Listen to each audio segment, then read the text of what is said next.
Bueno, pues voy a dar la palabra a Albert Cucci, que se lo he dicho a él personalmente, lo hemos dicho personalmente, luego también en público. Tiene un éxito, por lo menos entre muchos y muchas de vosotros, porque lo que te decía antes, tenéis tirón, Juan. Todas las personas que participáis hoy, lo que vemos es que tenéis tirón. Y te voy a dar la palabra preguntándote preguntándote es que a nosotros nos ha sorprendido lo de tanta asistencia a la jornada o tanto interés por la jornada, cuando siempre se ha dicho que la planificación es un poco rollo. No ha sido un elemento, un área de mucha atracción o de mucho atractivo. Entonces, ¿por qué crees que se da que estemos tantas personas hoy aquí? Bueno, muchas gracias. Bueno, yo creo que en realidad es porque lo habéis organizado bien, en primer lugar, no porque tengamos tirón. Y en segundo lugar, porque yo creo que en este momento todo el mundo que se dedica a la planificación y a la gestión se está encontrando con temas para los cuales se da cuenta que no tiene los instrumentos adecuados, ¿no? Se encuentra que la manera de hacer que hasta ahora funcionaba, que hasta ahora permitía gestionar una serie de problemas, pues aparecen problemas nuevos, se requieren instrumentos nuevos y sobre todo y también visiones nuevas, ¿no? Un poco la intervención que hoy os quería hacer aquí, después de agradecer a la Mancomunidad y a los organizadores que me han dado la oportunidad de estar aquí hoy, es un poco entender o haceros ver que estamos, como marca el título de la ponencia, con los pies en el aire, ¿no? Que en este momento están cambiando cosas, necesitamos cambiar cosas y que hay que volver a poner los pies en el suelo y dar alguna visión de por qué es esto de tener los pies en el aire y sobre todo cómo tenemos que volverlos a poner en el suelo, que es la idea en realidad, una idea básica que es la recuperación del territorio, ¿no? De hecho, en esta primera diapositiva que veis ahí, esto es un dipinto, un cuadro mural de Lorenzetti, seguramente los primeros paisajes del Renacimiento, que está en la Sala de la Justicia del Palazzo Público de Siena. La Sala de la Justicia es el lugar donde, además de impartir justicia, pues los consejeros de la ciudad se reunían ahí a tomar las grandes decisiones, ¿no? Y entonces habían dos cuadros en la pared. Uno se titulaba Gli effetti del buon governo y el otro Gli effetti del cattivo governo, los efectos del buen gobierno sobre la ciudad y los efectos del mal gobierno, para ponerle expresión, ¿no? No sé por qué, pero el del mal gobierno se ha borrado con el tiempo, no se ve ahí, pero en el otro sí, ¿no? Son unos cuadros muy largos en la pared y es ese que veis ahí, el efecto del buen gobierno, donde se ve en esta primera parte lo que para nosotros es claramente identificable como la ciudad, ¿no? Tiene todas las características propias de la ciudad, el caserío, las actividades de la artesanía, el comercio, la representación social, la fiesta, incluso arriba a la derecha se ve el sector de la construcción, ¿no? Se ve que es Siena porque a la izquierda, en el ángulo superior izquierdo, se ve la torre de la catedral con las características franjas blancas y negras, ¿no? Pero sin solución de continuidad, en el mismo dipinto aparece lo que para nosotros claramente es el campo, ¿no? De alguna manera la oposición, el campo y la ciudad. Para ellos no existe esa oposición, ¿no? Cuando para nosotros es más evidente lo que es la ciudad, porque además está metida dentro de murallas, encerrada, separada claramente, lo que es campo y ciudad, para ellos no existe esa diferenciación.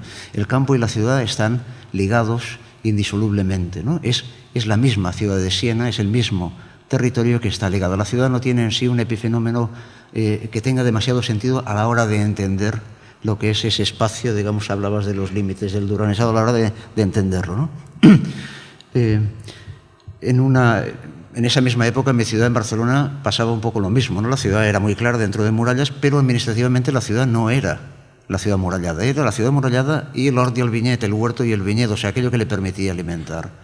Hay el caso incluso de alguna ciudad lejana, 60 kilómetros, Igualada, una ciudad que está entonces a jornada y media de camino, que, como producía los odres con los cuales se trasegaban los líquidos y los granos de la ciudad, entendían que era parte de la ciudad de Barcelona y le dieron el título de Carrer de Barcelona, calle de Barcelona, ¿no? O sea, una parte de aquello es en realidad la propia ciudad, ¿no? Entendían, por decirlo de alguna manera, que la propia ciudad era lo construido, pero también la huella ecológica, esa relación inmediata con el territorio, ¿no?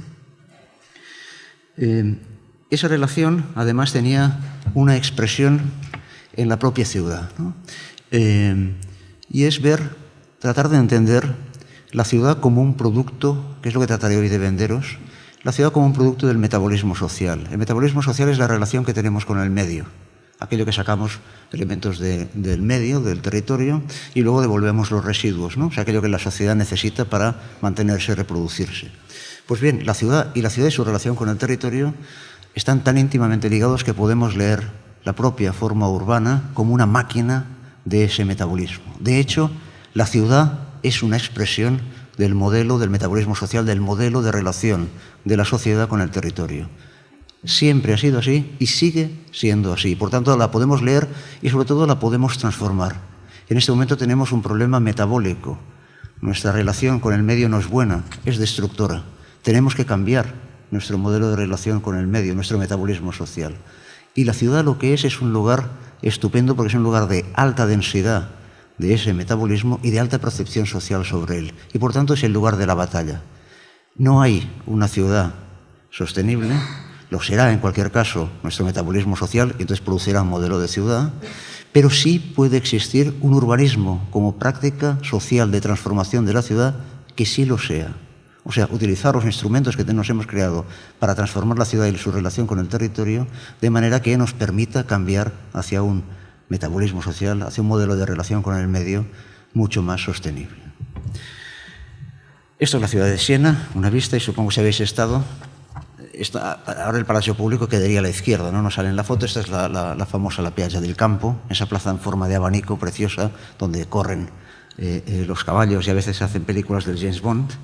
Y hay elementos de esa relación metabólica, ¿no? Por ejemplo, esto es una fuente renacentista muy bonita, pero en realidad es la salida del agua de las minas de agua de los Botini de Siena, donde se drena el agua del territorio, se saca, se extrae por gravedad, y es el agua de boca, el agua de calidad que permite mantener los habitantes de la ciudad, ¿no? Por tanto, aparecen elementos de ese metabolismo, de esa relación con la sociedad. Pero la misma plaza, en realidad, es un elemento de ese metabolismo. Ese abanico no es sino un gran captador de agua. De hecho, claro, los turistas no lo miran, lo desdeñan, no miran hacia la fachada del Palacio Público, pero toda el agua de la plaza va a concentrarse en ese punto. Es un enorme captador hídrico.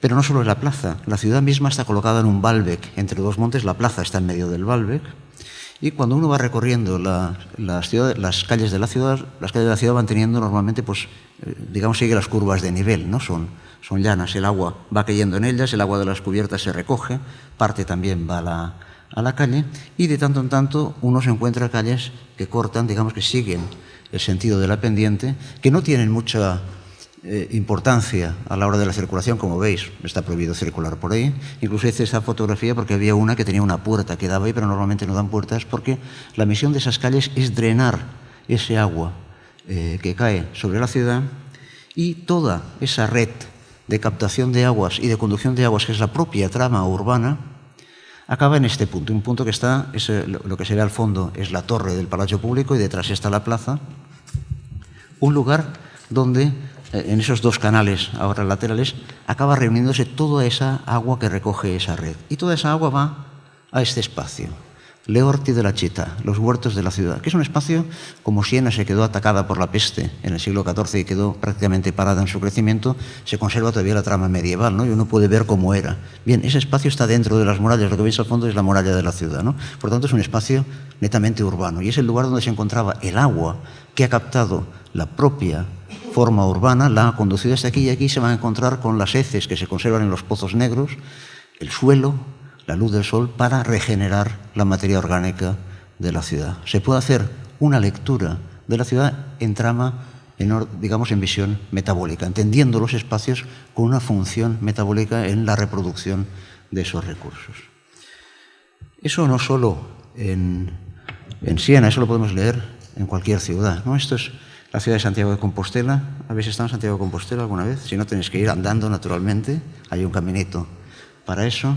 La ciudad de Santiago, esta es una foto del vuelo americano de finales de los 50, donde todavía se conservaba de alguna manera el sistema tradicional de gestión del territorio. Y ahí se ve en el centro, esto es la almendra amurallada con los caminos, el camino francés, los caminos de Santiago. Aquí está la plaza del Obradoiro, la catedral, etc. Y está en un montículo sobre los ríos de los dos valles, sobre los valles de dos ríos, ¿no? El Sar, que circula por aquí, y el Sarela, que casi no aparece, que apunta por aquí, que luego se encuentra con el Sar, es un afluente. Y la ciudad está montada sobre ese espacio. A nosotros nos llamaron hace un tiempo para hiciésemos un informe de los informes previos al planeamiento urbanístico en este lugar, que son las Brañas del Sar, ¿no? Las Brañas del Sar es un espacio que queda periurbano en mi tierra quiere decir cutre, en Galicia no, o sea, es un lugar con una dignidad y con una calidad, pero digamos es un espacio que quedaba separado de la ciudad por el tren, quedaba separado por la carretera, pero con un funcionamiento todavía muy activo. Porque nos llamaron porque aquí arriba iban a hacer, ya lo han hecho, ya lo han perpetrado, la Ciudad de la Cultura. Entonces, pues generaba expectativas en ese espacio y, por tanto, pues rápidamente poner en marcha el planeamiento, que era una zona verde, era un parque, para que eso quedase protegido, ¿no?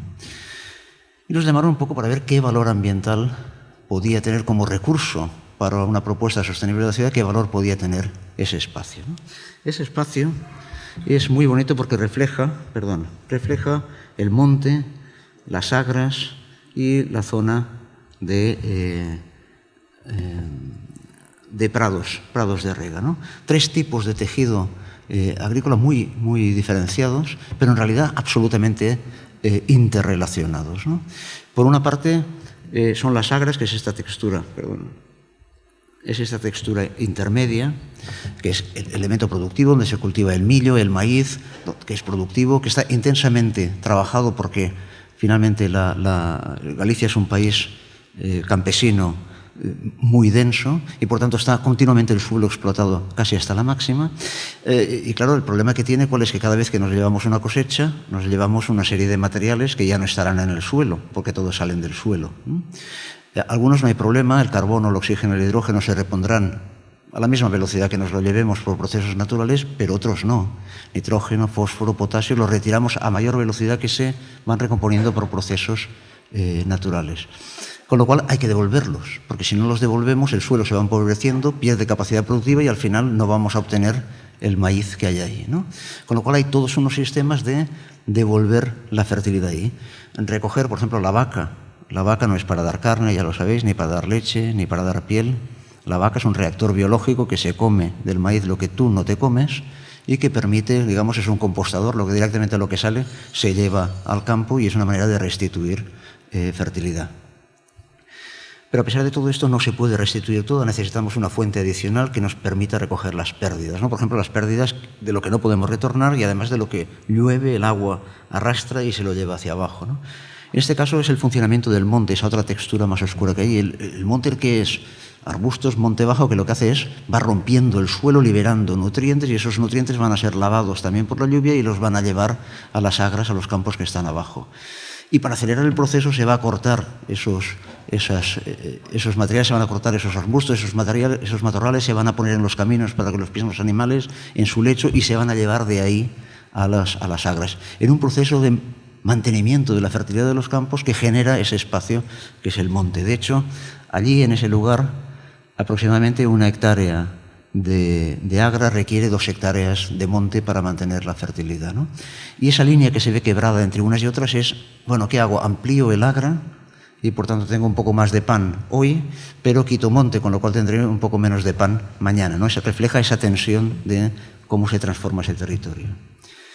Y es interesante el de abajo, porque a pesar de todo esto, el agua se sigue llevando fertilidad y al final el río es una salida neta de recursos, una salida neta de fertilidad y lo que hace ese espacio de prados de rega es recuperarla. El agua se va recogiendo por canales que marcan esa diferencia entre el agra y el prado de rega y lo que se hace es, ese agua cargada de nutrientes que viene de los campos se filtra a través de la hierba, ese agua se hace correr por esos regatos, por esos fillos, de tanto en tanto se represa, como aquí, nada, esto es zona inundable, por tanto no pueden haber grandes cosas, es una piedra calafateada con unos trapos, y eso inunda la zona y lo que hace es que el agua quede filtrada a través de la hierba retiene en las raíces los nutrientes, crecen y eso se puede cortar, bajar los animales ahí, es un riñón, es un filtrador de nutrientes que se vuelven a poner a disposición del sistema, ¿no? De hecho es importante porque una sola hectárea de prados de rega puede alimentar 5 hectáreas de agra, ¿no? Por tanto, es una estructura organizada en el territorio, pero relacionada íntimamente entre ellos, ¿no? Eso es un poco más abajo, en la parte, en el margen de arriba, Podríamos repetir la historia, en este caso además hay un rueiro, lo complicaría un poco, pero lo que es interesante es la parte de abajo, la parte inferior izquierda, donde hay el río y las vías ahora del tren y la carretera, porque el agua que viene ahí no viene del monte y no viene de las agras. El agua que baja ahí viene de la ciudad. Es el agua que ha lavado toda la superficie de la ciudad y que a través, esta es la fotografía de arriba, perdón, a través del valle de Belvís, que es ese valle que veis ahí, ha recogido las aguas que bañan a la ciudad y llegan ahí. Aguas que han bañado una ciudad tradicional y por tanto una ciudad que se mueve con materiales orgánicos y por tanto cuya suciedad, por decirlo de alguna manera, son nutrientes también, ¿no? Esa relación de, al final, lo que hay arriba en la ciudad se va a expresar abajo en las aguas del río y en esos prados de rega. De hecho, la Rúa de Preguntoiro hace de parteaguas. Cuando uno camina en Santiago, si escupe a la izquierda se va hacia el Sar, si escupe a la derecha eso se va a ir hacia el Sarela, ¿no? Y hay todos unos mecanismos. Esto es ese mismo espacio, no sé si lo veis, ese mismo espacio del Valle del Sar, que ya del río Cancelón, del Valle de Belvís, que va recogiendo ya y usando esa agua de la ciudad, también en huertas, en prados de rega, etcétera, y de alguna forma va poniendo ya en marcha ese mecanismo. De hecho, todas las aguas que llueven sobre la ciudad de Santiago van o a ese Valle de Belvís que está aquí, o todas las que, y a través de ella al río Sar, o a través de Rúa das Hortas, con el nombre ya paga, son las huertas de la ciudad, el agua que sería hacia el río Salela, ¿no? Por tanto, al igual que Siena, en este caso fuera de murallas, encontramos una estructura de recogida que nos permite ligar la forma de la ciudad con el propio metabolismo social, con la generación de recursos y la gestión de residuos de esa ciudad. Y en ese caso también ligada a la reproducción de la materia orgánica. Toda la ciudad, podemos leerla así, ahora ponen recogedores, canales recogedores de agua, pero ya veis ese acotello como lo sacaba, lo echaba directamente las aguas de los tejados. Ahí ahora están pavimentadas y tiene un sistema de alcantarillado, pero todo eso iba por la calle, donde se juntaba con las aguas que se iban de las cocinas, lo que ahora llamaríamos el agua gris, que se iba con los jabón, claro, jabón que eran cenizas, etcétera, se iba por aquí y acababa en el río Cancelón, en el Valle de Belvís, donde ya tenía todo ese sistema, ese primer sistema de gestión de huertas. Y cuanto más bestia es la relación del agua con la ciudad, más clara es la relación de la forma urbana con ese agua, digamos, con ese metabolismo. ¿Habéis estado en Venecia? Venecia, la República de Venecia, vive 1000 años, desde el 800 hasta el siglo XIX, hasta la conquista de Napoleón, y solo con la llegada de los austríacos le hacen el primer acueducto. Hasta entonces la ciudad no tenía agua, una conexión del agua, una traída de aguas que le diese ese agua, ¿no?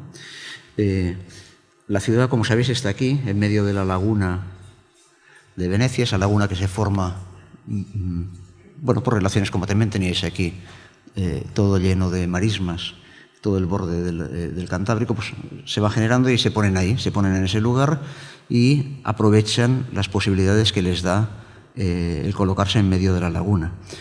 ¿Cómo se construye la ciudad? ¿Sabéis qué profundidad tiene la laguna de Venecia? Promedio 60 centímetros. Quiere decir que se puede caminar por ella. De hecho, por eso marcan los canales con aquellos palos, porque eso te están marcando las zonas donde son navegables. Con lo cual, ¿cómo se colocaba la gente? Pues llegaban y por grupos, que eran las parroquias. La parroquia era, después de la familia, la unidad fundamental, como ahora es la mezquita en el mundo árabe, y construían la parroquia, o sea, tablestacaban, tiraban tierra, desecaban ese espacio y a partir de ahí construían las casas, ¿no? Y cuando construían las casas, construían también la iglesia y delante de la iglesia construían una plaza. Una plaza que en realidad no es sino una enorme vasija hecha con arcilla, que llegaba a tener 80 centímetros, 1 metro, 1,10 m, llena de gravas, que acababa metida dentro del agua salada, por tanto su impermeabilidad era básica, y la llenaban de gravas, en medio metían un pozo y recogían todas las aguas de lluvia que iban a parar. Ahí se filtraban por la grava y el pozo las recogía desde abajo. Esa era la dotación de agua que permitió vivir a Venecia durante 1000 años, ¿no? Naturalmente está lleno de estos pozzi. Si vais mirando cualquier rincón o cualquier lugar, no solo las plazas de las iglesias, se va encontrando todo ese sistema de recogida de aguas, o incluso en el Palacio de los Dux de Venecia, los los pozos que veis ahí pues están todavía en ese sentido en funcionamiento, ¿no? O sea, son grandes depósitos de captación y conservación del agua de lluvia, de un agua de lluvia que es pública, de una agua de lluvia que tú no te puedes quedar, la que cae sobre tu tejado era de la comunidad y por tanto ahí todavía se ven muchos de esos sistemas que van conduciendo ese agua hacia los pozos donde es conservada, protegida, etc.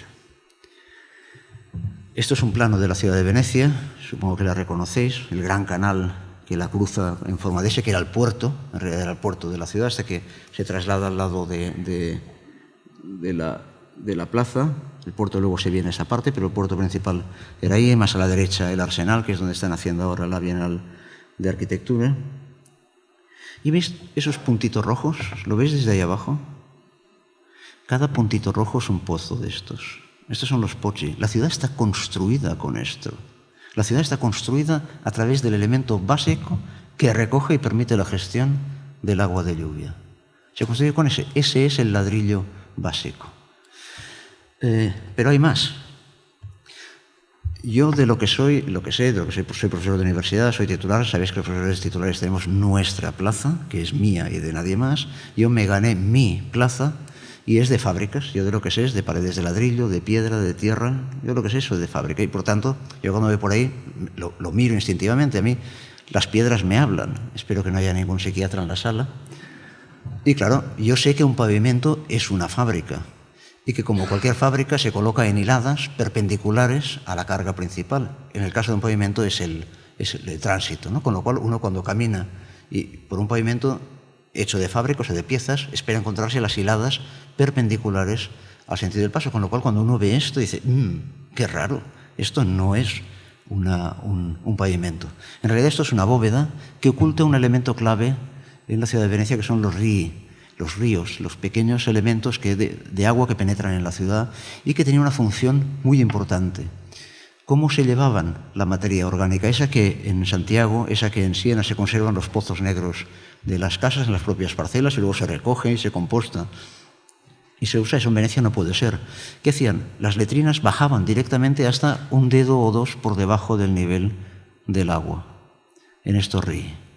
Y 2 veces al día la marea del Mediterráneo, que no es la de aquí, o sea que crece muy poquito, entraba en la ciudad y arrastraba esos materiales y fertilizaba la laguna, que era de donde sacaban caza, pesca, en los bordes de agricultura, los recursos de la propia ciudad. O sea, el mar se ocupaba de moverlo, ¿no? Este es un plano, creo que es, sí, del 1900, en el que se ve la dirección del agua en las calles de la ciudad con la marea creciente. O sea, fijaros, la forma de la ciudad está hecha para que el agua entre, se lleve la porquería, no la arrincone en ningún lugar y la vacíe. ¿Cabe mayor relación entre la forma urbana y el metabolismo de la ciudad? Esto es otro mapa un poco anterior, que es del estado de estas calles, ¿no? Ya sabéis lo que es la disciplina urbanística, los que trabajáis en algún ayuntamiento, siempre los vecinos van pillando lo que pueden, pero claro, eso acaba destruyendo ese sistema y este es un informe sobre el estado de los canales de la ciudad a mediados del siglo XIX, esto, 1869, ¿no? Cómo está cada una de las calles en función de esa capacidad que tiene de moverlo, ¿no? Yo siempre me acordaré que mi hermana pequeña tuvo la oportunidad, antes que yo, de ir a Venecia. En esos tiempos no se viajaba tanto como hoy porque no había el Vueling. Y le dije, cuando volvió, le pregunté ansiosamente, ¿y Venecia qué tal? Y me dice, huele. Yo, ¿cómo que huele? O sea, tú vas a Venecia y lo único que se te ocurre decirme es que huele, no me tienes ningún otro adjetivo, ninguna otra descripción. Bueno, claro, ese sistema de recogidas, al final, como todo sistema metabólico, se transforma. En el momento que la ciudad pasa a ser prácticamente un teatrino para turistas, que es lo que es ahora, pues claro, ese sistema de tanto genera olores y ahora pues se está cambiando, están haciendo una foñatura, un sistema de alcantarillado técnicamente muy interesante, porque claro, las calles no tienen pendiente, con lo cual no hay gravedad y por tanto tiene que irse a bombeos. Pero que este es uno de los procesos de las obras que están cambiando, tablestacan, meten el tubo, en fin. Pero claro, están transformando en realidad el metabolismo de la ciudad, ¿no? En realidad están transformando la ciudad, cambiando ese metabolismo, ¿no? ¿Hasta qué punto es la misma ciudad de Venecia ya no usan el agua desde los austríacos que pusieron el agua por un canal, ahora tampoco está funcionando. Están transformando, están destruyendo la relación entre la forma urbana y su relación, por tanto, con el territorio, del funcionamiento metabólico de la propia ciudad. No voy a seguir, podríamos hacer una agencia de viajes, que es lo que dice mi mujer que tengo, pero podríamos leer toda esa relación entre forma urbana y metabolismo y su relación con el territorio en cualquier ciudad. Incluso en el Duranesado, una de las maneras de encontrar cuáles son las dimensiones de la ciudad sería entender sus relaciones históricas con el territorio, esa relación de ese metabolismo, de esa dinámica material, hasta dónde llegaba. No hacer como Barcelona, a lo mejor llega a 60 kilómetros, ¿no? Pero reconocer ese territorio que es el territorio con el que está relacionado. Claro, todo eso mientras hablamos de sociedades orgánicas, sociedades tradicionales, sociedades que vivían de la gestión del territorio. Sociedades, esto es una magnífica ventana de estas de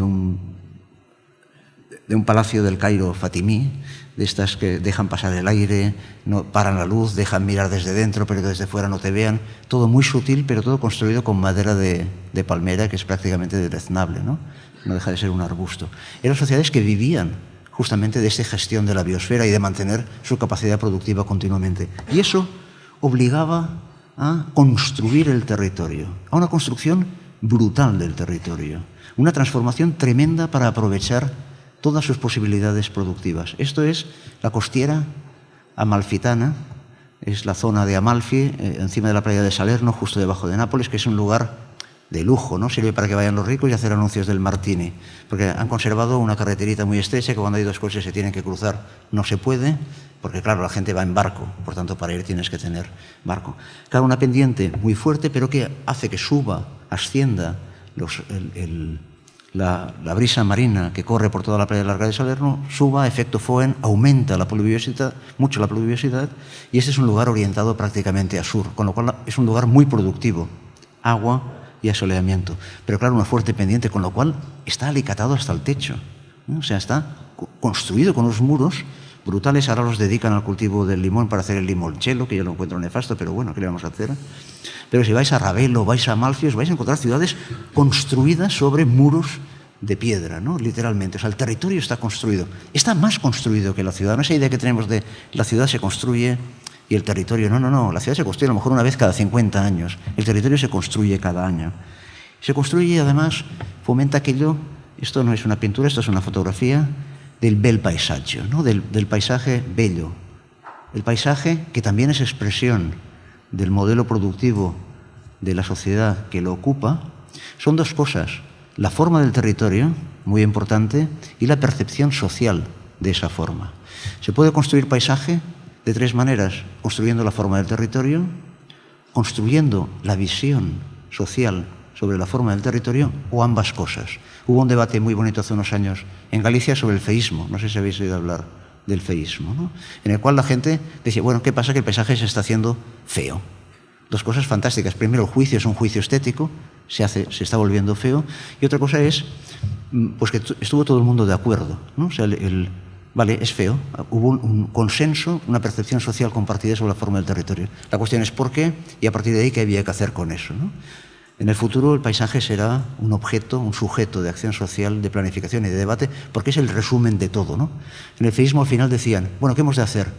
Bueno, conformémonos, porque a fin de cuentas ya no vivimos de la vaquiña, vivimos de otras cosas y por tanto eso se expresa en el territorio. Lo que tenemos que hacer es una cierta aceptabilidad social de lo que está sucediendo, organicémoslo un poco, preservemos algunas partes porque hay que preservar el pasado y además porque va bien para el turismo.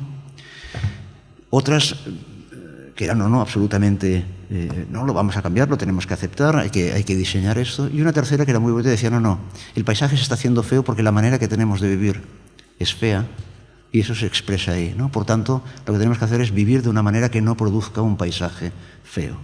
Y yo creo que esa frase relata esa relación que hay entre nuestra relación con el territorio, nuestra relación con el medio y el paisaje como elemento definidor. Pero ahora vivimos en una sociedad industrial, una sociedad que a partir del siglo XVIII en Londres y luego a partir del siglo XIX extendiéndose, cambia la base de recursos. Si hasta entonces había sido la biosfera, a partir de ahora vamos a buscar minerales. Bueno, en el País Vasco había buscado minerales mucho antes, pero pero en realidad eran cantidades nimias, eran cantidades muy pequeñas que además para producirlos generaban una tensión sobre el bosque, sobre el fornecedor de energía muy grande. El acceso al carbón cambia esto y cambia la base de recursos, y cambia la base de recursos hacia la litosfera. Es lo que llamamos la revolución industrial. Y le llamamos revolución industrial porque a partir de ese momento ya no hay límites a la productividad. En 1820, dicen, la cantidad de carbón que extraemos de Gales, Inglaterra y Escocia es como si dedicáramos toda la superficie de la Gran Bretaña a bosques solo para energía. Dijeron, hemos doblado el territorio y a partir de que doblamos el territorio podemos alimentar a más gente y podemos satisfacer más y más necesidades. Es el progreso, ¿no? Lo que trae la revolución industrial es el progreso. Más necesidades satisfechas de una forma más sofisticada, y eso continuado a lo largo del tiempo y cada vez para más gente, ¿no? Y eso solo lo puedes hacer si tienes una base de recursos infinita, si tienes acceso a un pool de recursos que te permite mantener eso. Y ese pool de recursos es la litosfera, y lo que te da acceso es el carbón, luego el petróleo y luego esas otras formas de energía. Y eso es de lo que vivimos, ¿no? ¿Alguien vino en coche acá? ¿Cuántos caballos tiene tu coche? ¿Cuántos caballos tiene un coche normal? Eso es tu Ferrari, pero un coche normal tendrá 80 caballos, 90, algunos 100, 120, 150 caballos. Nunca tuvo el rey de Francia una carroza tirada por 150 caballos. Yo vine ayer por la tarde volando a 10.000 kilómetros de altura, a 870 y pico, dijo el capitán. 10.000 metros. Y a 800 o 900 kilómetros por hora, ¿no? Ya no tenemos que doblar el lomo para sacar lo que necesitamos para alimentarnos. Mis estudiantes me dicen, no, es que quiero vacaciones. Y las vacaciones es para los que trabajan. Escribir cosas en un papel o hablar así, eso no es trabajar. Es verdad, como dice mi suegra, prueba, el suelo está muy abajo, ¿no? Ha cambiado el mundo. Vivimos en un mundo que se parece al mundo tradicional, pues como se debe parecer Marte, o sea, en nada. Y además ese progreso forma parte ya de las apetencias sociales, ¿no? Lo damos por descontado y cuando no estamos en crisis, crisis horrorosa, porque no ha habido el crecimiento y además lo queremos para todo el mundo, que es el desarrollo, ¿no? Extenderlo a todos, porque es otra vida, otra manera de vivir, y eso ha cambiado las expectativas sociales globales y las personales de todos y cada uno. Las que tenemos ahora y las que tenemos nuestros tatarabuelos eran completamente diversos. El mundo industrial es otro mundo completamente distinto, que también crea sus paisajes.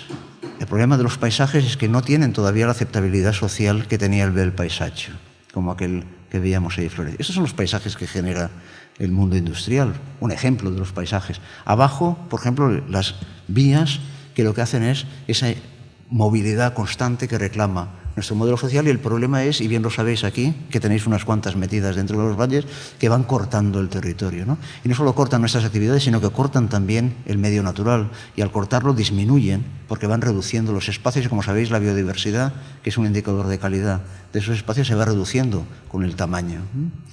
Arriba tenemos nuestra relación con el medio, ¿no? O sea, la destrucción de la matriz biofísica, de las pendientes, del suelo, del substrato, de la flora, de la fauna, que es de lo que la sociedad tradicional extrae los recursos, de la gestión de esa matriz biofísica, de la gestión de esas diferencias de potencial. Nosotros la destruimos para acceder a los minerales o para enterrar nuestros residuos, ¿no? Es ese otro paisaje que, cuidado, los arquitectos somos muy peligrosos porque nos llega a gustar. Yo recuerdo cuando con Juan fuimos a ver el gran agujero que hay en Río Tinto. Resulta espectacular, ¿no? Hay que cuidarse, pero no tiene la aquiescencia. O sea, ¿qué hacemos en los dos casos? Llamamos a un paisajista, que es un tipo que ¿qué hace? Recrea en esos espacios, en los recortitos de abajo, en las rotondas, o en esos otros espacios de nuestra relación, recrea ese paisaje con aceptabilidad social, ¿no? Y el tercero, que es el de más arriba, en Cataluña y también en otros lugares de Europa, estábamos muy contentos porque crecía el bosque. El bosque, los romanos que sabían un poco de esto decían, no, esto es la silva, que es otra cosa.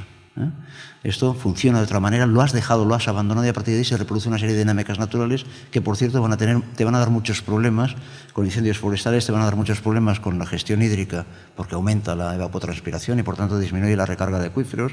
Esto, en realidad, es el abandono del suelo. ¿Por qué? Porque ahora con mucho menos suelo alimentamos a mucha más gente porque le metemos petróleo, ¿no? Ahora le metemos en forma de fertilizantes, de fitosanitarios, de todo lo que queráis, gobernamos la producción. Con eso en realidad sembramos petróleo, lo que comemos ya hace mucho tiempo, que tiene menos energía que la energía que le hemos puesto en forma de combustibles fósiles, y esto hace que abandonemos el territorio. El territorio ha perdido valor productivo. Y solo hay un problema del cual nos vamos dando ahora cuenta, y es que, claro, todo lo que sacamos del subsuelo acaba tarde o temprano convertido en residuos, ya sea de producción o ya sea de consumo, ¿no? ¿Cuál es el símbolo de la industria? Tenéis que dibujar ahora examen. Dibujar una industria. Uno me dibujará la eje de Behrens, otro me hará la típica de dientes de sierra, pero todos le pondréis una cosa, que es una chimenea. ¿Y para qué sirve la chimenea? Para deshacerse de los residuos gaseosos que se pueden difundir por el aire, que se los lleve y los difunda, como usa el agua como un vector de alejamiento de residuos que se puedan disolver o que se puedan arrastrar por el agua, y los que no, se nos caen ahí de las manos y como mucho abriremos un agujero en el suelo y como el que barre y lo mete debajo de la alfombra y se quedará, ¿no? Todo acaba en forma de residuo, y ese residuo se vierte al medio natural, que no tiene capacidad de absorberlo, porque además más desarrollo, más progreso quiere decir más materiales, ¿no? Con lo cual es un bombeo sistemático y cada vez mayor, que va destruyendo la capacidad del medio natural de absorberlo. Y nosotros formamos parte de ese medio natural. El problema del progreso es que tal como está, no tiene futuro, porque se lo come. La demanda de sostenibilidad no es más, en realidad, que darse cuenta de esa hibris contaminante del sistema productivo. Socialmente se han dado cuenta e ir limitando progresivamente la capacidad contaminante del sistema industrial, que por otra parte nos da esa vida tan satisfactoria para mis estudiantes de doctorado. Y claro, la ciudad, esa ciudad industrial, ahora iremos a ese problema, esa ciudad industrial refleja los problemas de ese nuevo metabolismo social. Primero, la contaminación. El metabolismo ya no es un metabolismo orgánico, es mucho mayor, y no solo es mucho mayor, sino que además genera otro tipo de contaminación. Esto es a primera hora de la mañana en el Cairo. Eso que veis ahí delante es el Nilo. El producto de todo ese metabolismo es una contaminación distinta, más persistente, que se mueve también en el aire, y todo ese problema. Por otro lado, yo recuerdo cuando entré en el aula de urbanismo la primera vez, que Solá Morales, Ignacio Solá Morales, dijo: mira, el problema del urbanismo es el crecimiento de la ciudad. ¿Por qué? Porque la ciudad va a crecer.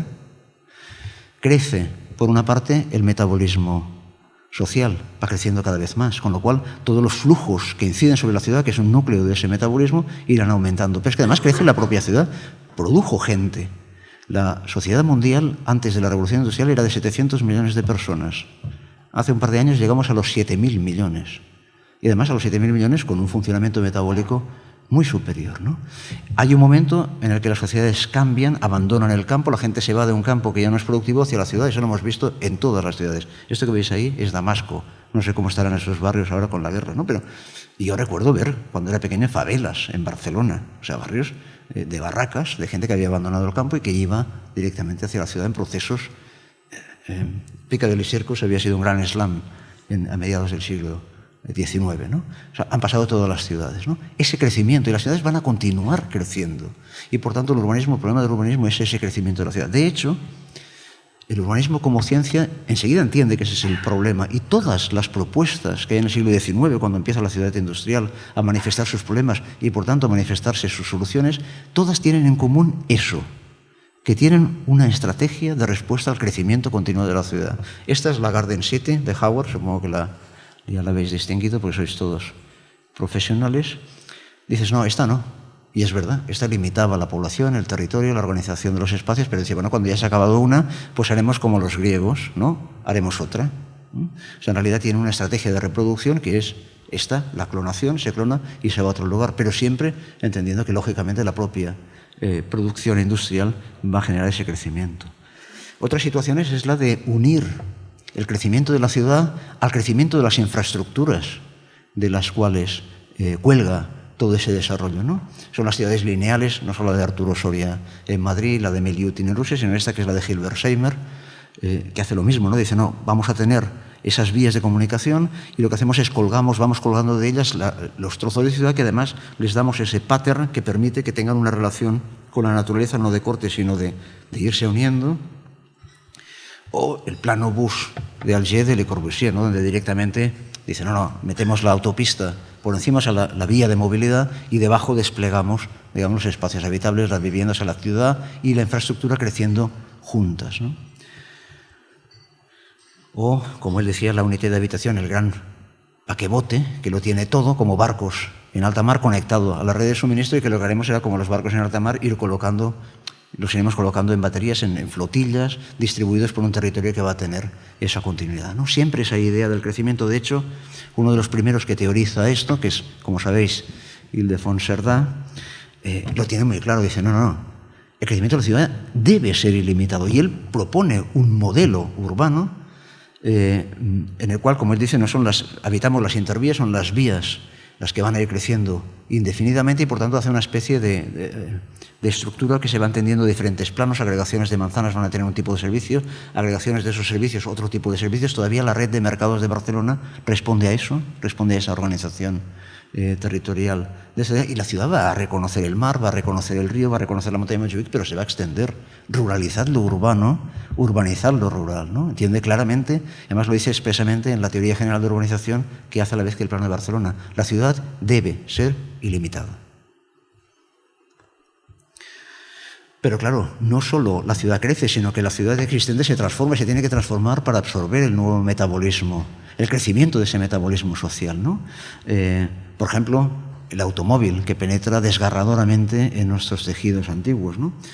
Y que da lugar a que de nuevo veamos lo que es el metabolismo social, que es un lugar de conflicto. El espacio público, el espacio urbano es un espacio de conflicto, y cómo, leyéndolo desde el metabolismo, se puede entender. Por ejemplo, esta es una calle de Gracia, el barrio en el que vivo, un barrio del 19, industrial, de la primera jornada de industrialización allí, calles de 9 metros o de menos a veces, ¿no? Y esta es una calle arreglada relativamente recientemente, ¿no? ¿Cómo se distribuye el espacio de la calle? Primero, el canal para el coche, y lo que quede para las aceras, ¿no? Normal, porque el coche es el elemento decisivo en esa intervención en la calle, ¿no? Y no solo es así, se puede leer no solo ya por la distribución del espacio, sino por otra cosa, ¿no? El coche va por ahí, pero en tanto tiene un aparcamiento, un taller, necesita cruzar la acera, con lo cual, bueno, para no fastidiar continuamente los amortiguadores, hace falta una superficie de acuerdo entre los dos niveles, una rampita. Como la necesita el coche, lo lógico sería ponerlo en el espacio del coche. No, fijaros dónde se pone, en el espacio de la acera, ¿no? O sea, si hace falta un espacio extra, se pone ahí. Con lo cual, pues esta pobre mujer está a punto de dejarse el tobillo. Yo me lo he dejado en más de una ocasión. Y claro, a ver si tenemos que parar un momento, ya se sabe hacer un recado. Hombre, no vamos a dejar el coche en medio de la calle, que molesta, ¿no? Lo subimos a la acera. Este es el razonamiento normal, ¿no? Entonces, para que eso no suceda, se ponen unos barrotes, esos postes de ahí. Pero claro, como en Barcelona, bueno, lo primero es los postes donde deberían ponerse, pues en la calzada, ¿no? Porque es para los... No, se meten en la acera. Y además, como en Barcelona lo hacen bien y los bordillos son de granito para que duren y tal, ¿dónde ponen? ¿En el bordillo? No, que se estropean haciendo un poquito más adentro, ¿no? Pero eso sí, si yo lo que tengo es una moto, ¿qué hago? Hombre, pues ya lo veis, no la voy a dejarme en la calle, la subo a la acera. Luego, claro, esa pobre gente cuando llegue ahí tendrá que bajar a la calzada, y si en ese momento pasa un coche, pues la pitada será monumental, ¿no?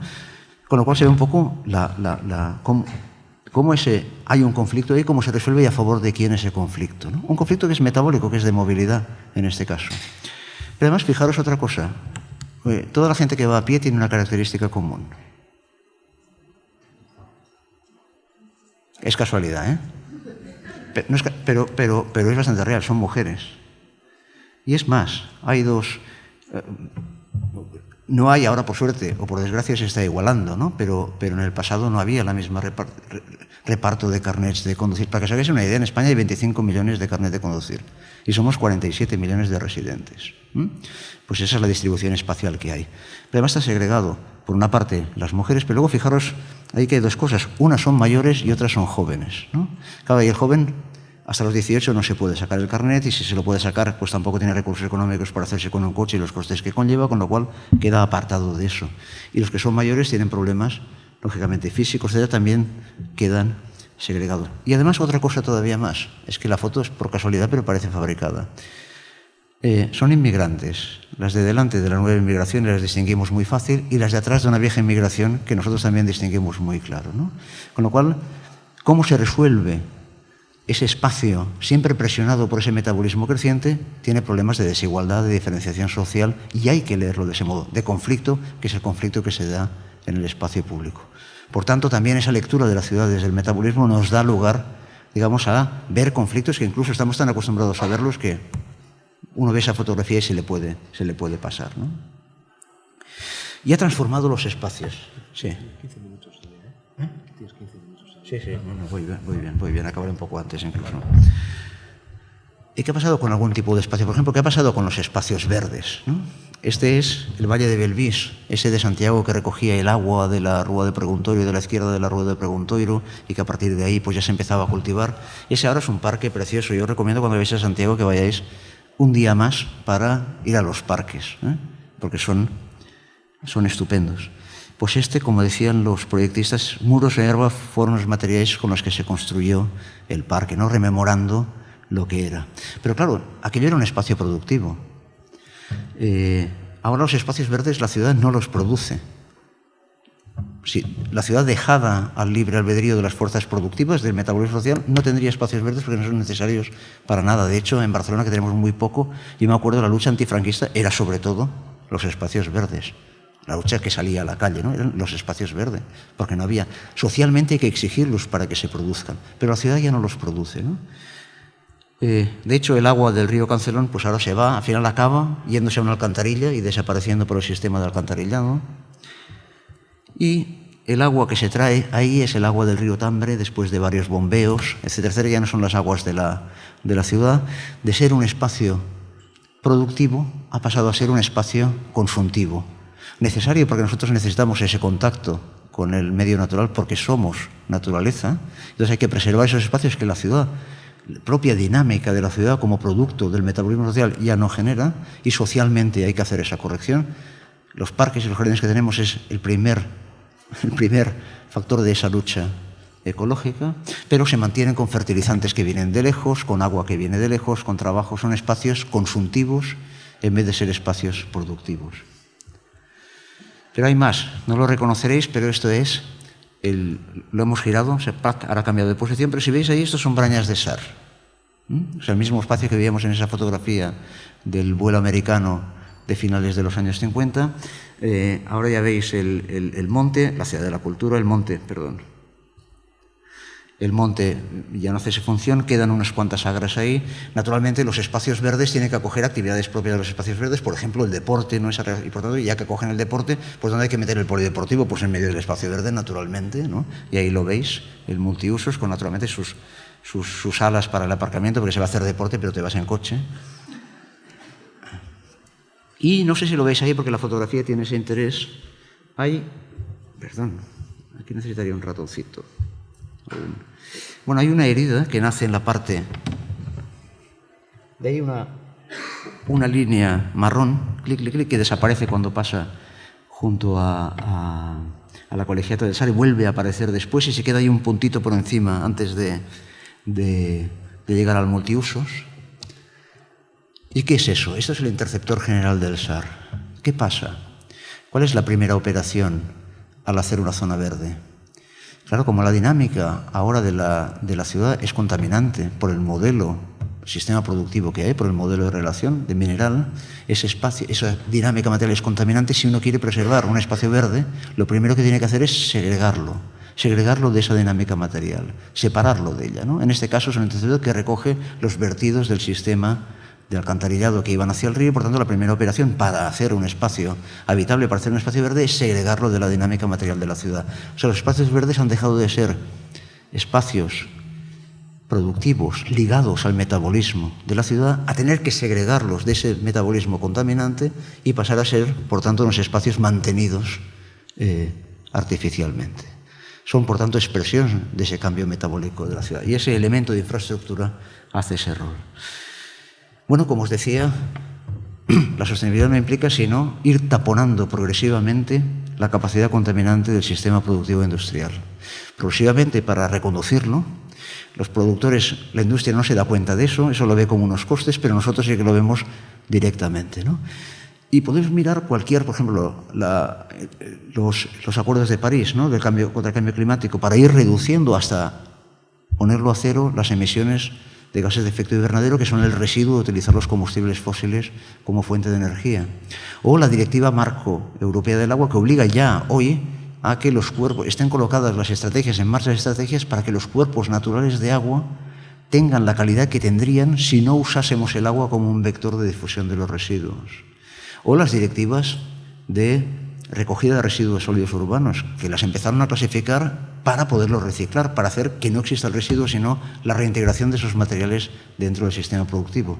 En definitiva, todas ellas van a que no haya residuo, a reintegrarlos adentro, a que no haya contaminación, a que no haya destrucción del medio, a un cambio de metabolismo que se dirige desde la sociedad, porque lo produce. ¿Qué le dijimos, por cierto, a Santiago de Compostela? ¿Qué tiene que hacer con Brañas de Sar? Muy fácil, le dijimos, devuélvele su agua, que es el agua que llueve sobre la ciudad, y devolverle su agua con la dinámica y con la calidad que necesita que le llegue el río, ¿no? Y, por tanto, cambia tu ciudad de una ciudad contaminante, de una ciudad que envenena el agua y con ello el medio natural, a una ciudad que vuelva a dar ese agua sin contaminación y con la dinámica adecuada. Transforma el metabolismo de tu ciudad para que no sea contaminante. Y, entre tanto, ¿qué?